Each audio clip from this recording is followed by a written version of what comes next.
Assalamualaikum warahmatullahi wabarakatuh. Good morning friends, how are you today? I hope you all in good condition. Okay friends, before we start our study today, let's open our study by reciting Basmalah together. Bismillahirrahmanirrahim.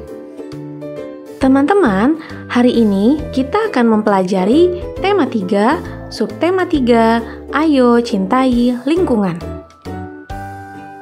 Sebelum kita memulai pembelajaran, mari kita lihat terlebih dahulu tujuan pembelajaran kita hari ini. Pertama, siswa dapat menjelaskan manfaat sumber daya alam di sekitar. 2. Siswa dapat menjelaskan ciri-ciri cinta lingkungan. 3. Siswa dapat menjelaskan pentingnya peduli lingkungan. 4. Siswa dapat menjelaskan manfaat penghijauan lingkungan dengan tanaman obat keluarga atau toga. 5. Siswa dapat mengidentifikasi hak dan kewajiban menjaga kebersihan dan kelestarian lingkungan sekitar.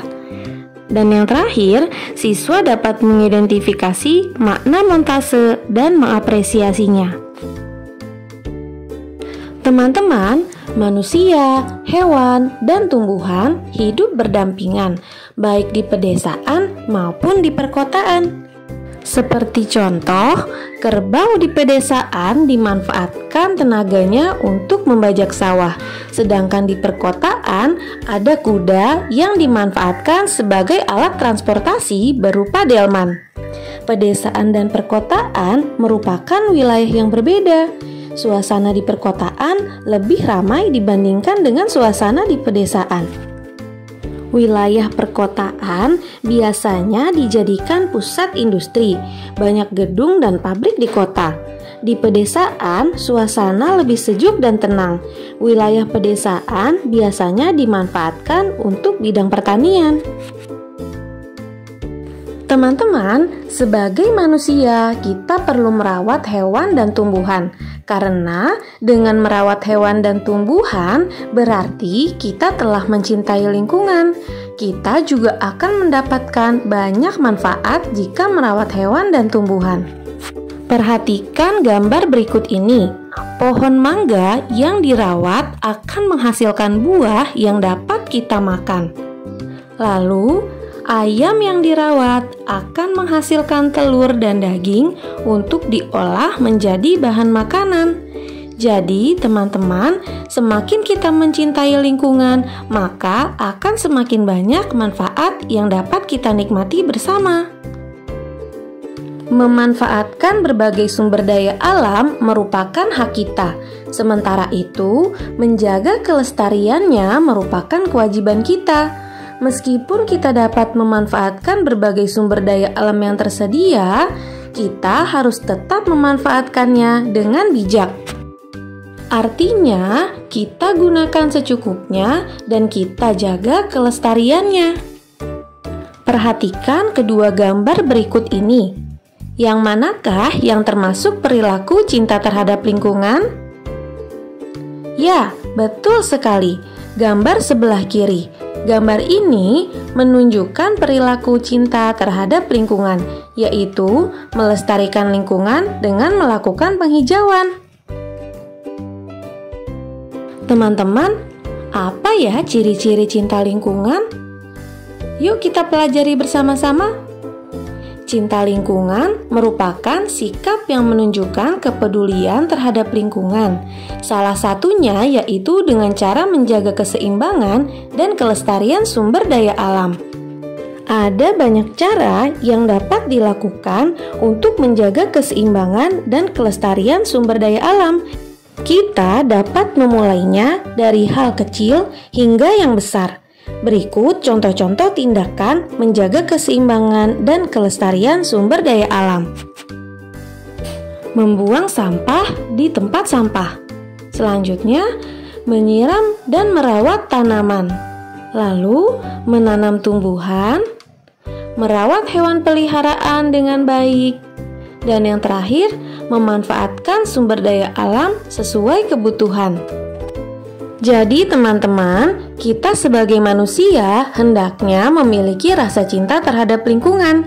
Rasa cinta terhadap lingkungan senantiasa dapat membuat kita selalu sadar untuk menjaga dan merawat lingkungan dengan baik. Teman-teman, berikut ini adalah gambar lingkungan yang terawat dan lingkungan yang tidak terawat. Perhatikan kedua gambar berikut ini. Jika kita membiarkan lingkungan tidak terawat, artinya kita tidak peduli terhadap lingkungan. Seperti contoh, sampah yang dibiarkan menumpuk membuat udara di sekitar menjadi tercemar. Selain itu, tumpukan sampah dapat menjadi sumber penyakit. Selanjutnya, tumbuhan layu atau ditebang akibat lingkungan yang tidak terawat akan mengakibatkan tumbuhan tersebut tidak dapat menghasilkan oksigen untuk kita bernafas. Begitu pula dengan hewan yang tidak dirawat, mereka dapat menularkan penyakit kepada hewan lain, bahkan kepada manusia. Jadi teman-teman, kita harus selalu peduli terhadap lingkungan. Salah satunya dengan melakukan penghijauan lingkungan dengan tanaman obat keluarga atau toga. Apakah teman-teman tahu apa itu toga? Untuk lebih jelasnya, mari kita pelajari bersama-sama.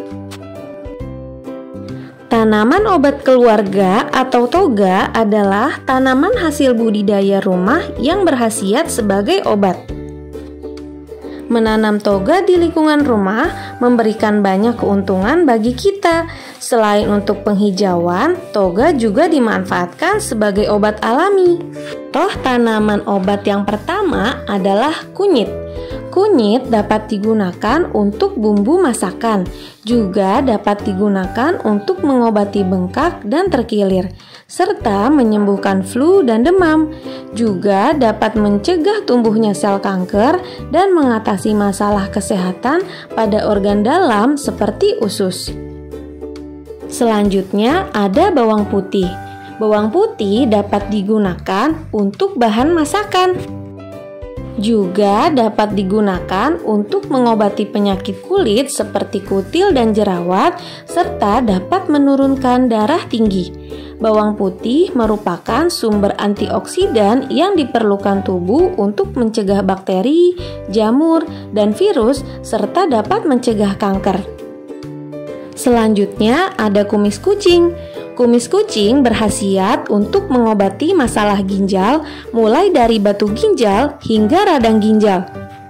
Juga untuk mengobati rematik, asam urat, hipertensi, dan diabetes.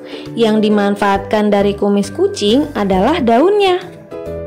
Jadi teman-teman, kunyit, bawang putih, dan kumis kucing hanyalah 3 contoh tanaman yang dapat ditanam di tanaman obat keluarga. Masih banyak jenis tanaman obat lain yang dapat kalian tanam dan manfaatkan untuk kesehatan kalian.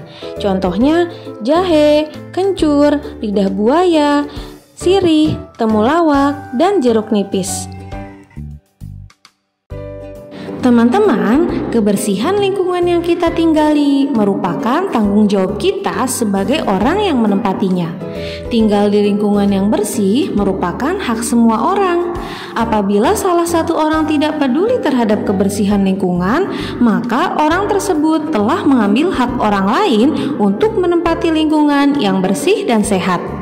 Jadi, kita harus selalu melaksanakan kewajiban kita untuk menjaga kebersihan lingkungan agar kita dapat selalu hidup di lingkungan yang bersih dan sehat. Kewajiban yang dapat kita lakukan yaitu selalu menjaga keseimbangan dan kelestarian sumber daya alam. Kemudian, jika kita tidak melaksanakan kewajiban untuk menjaga lingkungan, maka akan muncul dampak yang dapat merugikan diri sendiri dan masyarakat. Mari kita pelajari bersama-sama. Berikut ini adalah dampak dari tidak menjaga lingkungan. Yang pertama yaitu membuang sampah sembarangan. Membuang sampah sembarangan mengakibatkan selokan atau sungai tersumbat. Dampaknya ketika hujan datang akan terjadi banjir. Dampak banjir bagi lingkungan adalah lingkungan menjadi kotor, banyak lumpur, dan sampah berserakan saat banjir surut. Selain itu, banjir dapat menimbulkan berbagai penyakit seperti diare dan kurangnya ketersediaan air bersih. Jadi, untuk menanggulanginya, kita tidak boleh membuang sampah sembarangan, terutama di selokan ataupun sungai. Perilaku tidak menjaga lingkungan selanjutnya yaitu penebangan hutan secara liar. Penebangan hutan secara liar juga menimbulkan dampak yang cukup besar bagi lingkungan dan masyarakat. Hutan gundul akan menyebabkan banjir dan tanah longsor. Tanah longsor biasanya terjadi di daerah tebing yang sudah tidak ada pepohonannya. Untuk mencegah banjir, hilangnya tempat hidup hewan, dan tanah longsor, kita tidak boleh menebang pohon secara berlebihan.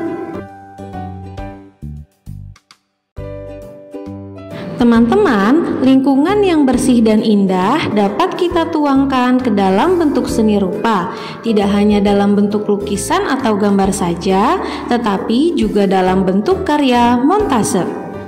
Perhatikan kedua hasil karya berikut ini. Ada hasil karya montase dan hasil karya kolase. Jika dilihat sepintas, hasil karya montase dan kolase memiliki teknik dasar yang sama. Hasil karya montase dan kolase di atas menggunakan kertas sebagai unsur karya. Namun, jika kita lebih cermati, montase menggunakan potongan gambar berupa benda dari koran atau majalah, sedangkan kolase menggunakan potongan kertas untuk membentuk benda. Montase adalah karya seni yang dibuat dengan cara memotong gambar-gambar objek dari beberapa sumber, kemudian ditempelkan pada satu bidang sehingga menjadi kesatuan karya seni. Bahan-bahan yang biasa digunakan untuk membuat montase yaitu majalah dan koran. Kelebihan dari karya montase yaitu dapat mengembangkan imajinasi dalam menggabungkan beberapa gambar menjadi satu kesatuan yang menghasilkan sebuah cerita. Teman-teman, cukup sekian pembelajaran kita hari ini. Mudah-mudahan apa yang kita pelajari dapat bermanfaat bagi kita di kehidupan kita. Okay friends, let's close our study today by reciting hamdalah together. Alhamdulillahirabbil alamin.